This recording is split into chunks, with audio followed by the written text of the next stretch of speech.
की परीक्षा विधेयक को लेकर आप लोग विरोध कर रहे हैं, साथ ही साथ 60-40 नियोजन नीति को भी लेकर एक रूपरेखा तैयार कर रहे हैं, क्या है रूपरेखा? जी सर्वप्रथम समाज के आईना के स्वरूप तमाम मीडिया बंधु को बहुत बहुत आभार, धन्यवाद और अभिनंदन। और आज का जो प्रेस कॉन्फ्रेंस का हम लोग का मुख्य उद्देश्य है, 60-40 ना चलतो आंदोलन जो लगातार चल रहा था, जो आखिरकार सच को कबूल किए 9 महीने के बाद माननीय मुख्यमंत्री महोदय चलती सदन के दौरान। और साथ ही साथ हम लोग का आंदोलन जो लगातार शुरू से जो मांग रहा है, जो हम लोग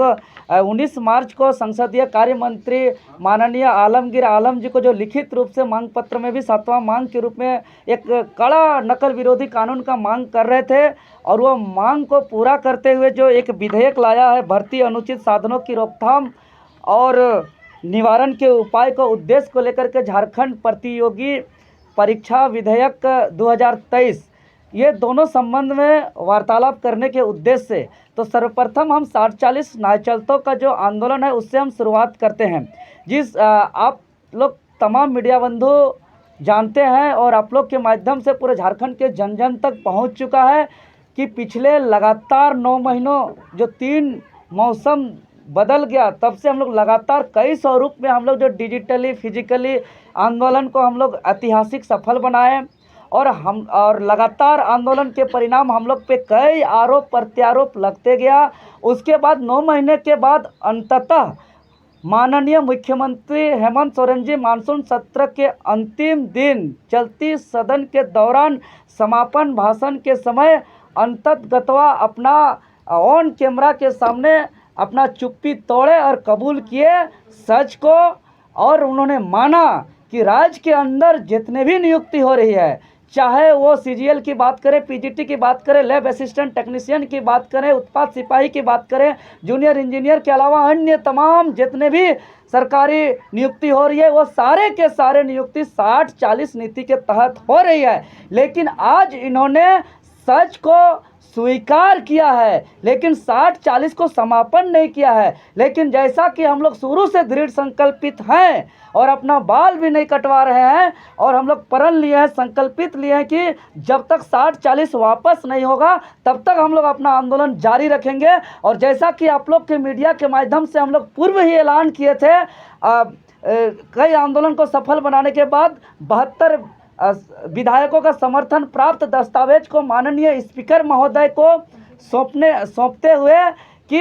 इस मानसून सत्र में हम लोग किसी भी प्रकार का कोई बाधा उत्पन्न नहीं करेंगे। इस मानसून सत्र पे हम लोग जो है कि धैर्यता और अनुशासन का पालन देंगे। चूँकि 72 विधायक समेत 42 का सत्ता पक्ष का विधायक लिख के दे ही दिया है, तो कानून तो बनना तय है। लेकिन दुर्भाग्य हम लोग फिर निराश हुए, और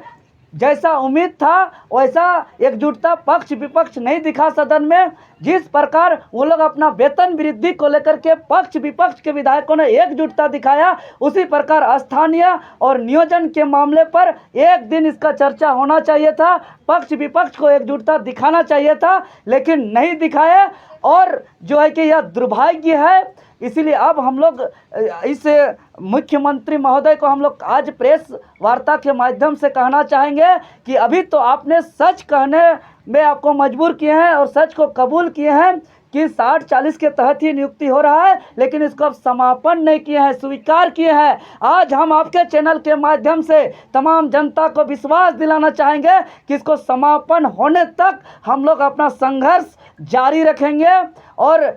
हम लोग का इस आंदोलन के दरमियान में जो लाखों छात्रों पर, हजारों सैकड़ों छात्रों पर जो फर्जी मुकदमा किया गया, हजारों लाठी तोड़ा गया, माओ बहनों का खून बहाया गया, और इतना ही नहीं, आप देखते हैं कि यहाँ के सत्ता पक्ष के नाला के विधायक माननीय जो है कि रविंद्रनाथ महतो जी के द्वारा छात्रों के डिग्री पर भी सवाल खड़ा किया गया। इतना ही नहीं, हद तो तब हो गया था जब सत्ता पक्ष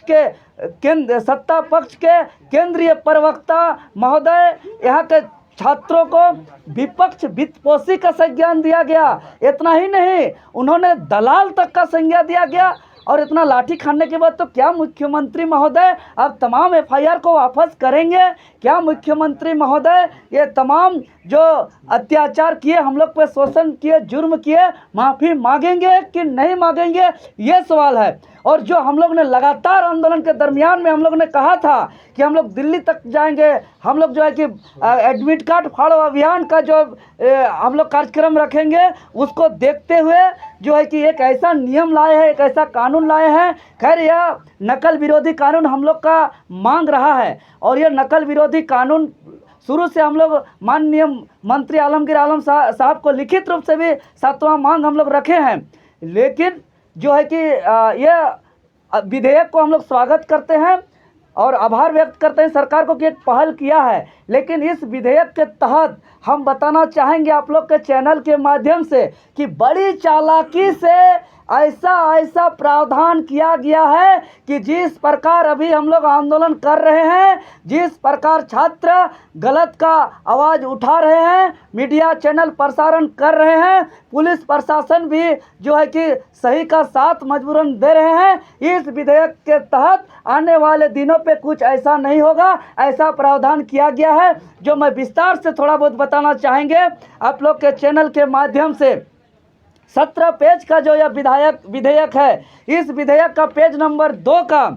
कंडिका 2 का 7 में स्पष्ट रूप से उल्लेख किया गया है कि परीक्षा केंद्र के अंदर या बाहर जो भी पर्यवेक्षीय कर्मचारी या ड्यूटी में जो भी तैनात हैं, उसका या उसके रिश्तेदार या उसके मित्र को किसी भी प्रकार से लिखित, मौखिक या संकेत या इशारों पर उसको दबाव देते हैं, रियायत या सहायता मांगते हैं तो आप दंडनीय अपराध के भागीदारी होंगे।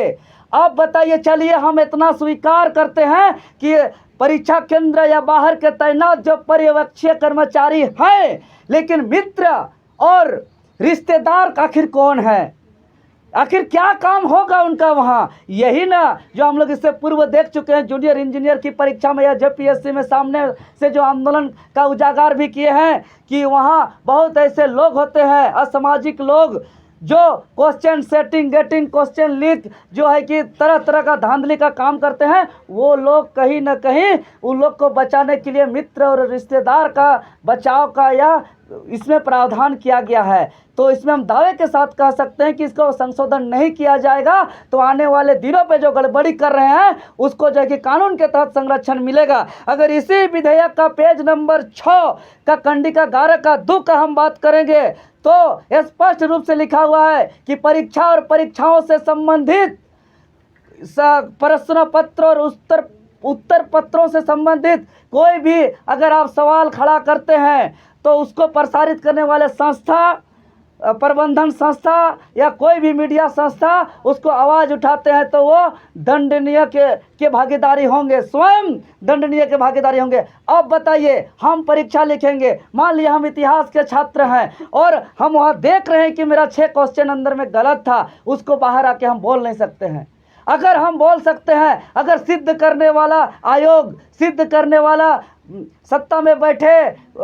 जो है कि मठाधीश लोग अगर मेरा आरोप को गलत साबित करेंगे और मेरे ऊपर आरोप दाखिल होगा तो पेज नंबर 8 का कंडिका 13(1) के तहत स्पष्ट रूप से लिखा हुआ है कि जो भी परीक्षार्थी के ऊपर अगर इस अधिनियम के अंतर्गत आते हैं और उस पर जो है कि आरोप दाखिल होता है तो आरोप दाखिल होने की तिथि से 2 से 5 साल तक जो है कि उसको कोई भी प्रतियोगी परीक्षा में बैठने से वंचित कर दिया जाएगा। अगर आरोप सही साबित होता है तो 10 साल तक कोई भी प्रतियोगी परीक्षाओं से बैठने से वंचित कर दिया जाएगा। और अगर वही छात्र पुनः दूसरा परीक्षा में उसके ऊपर आरोप पत्र दाखिल होता है तो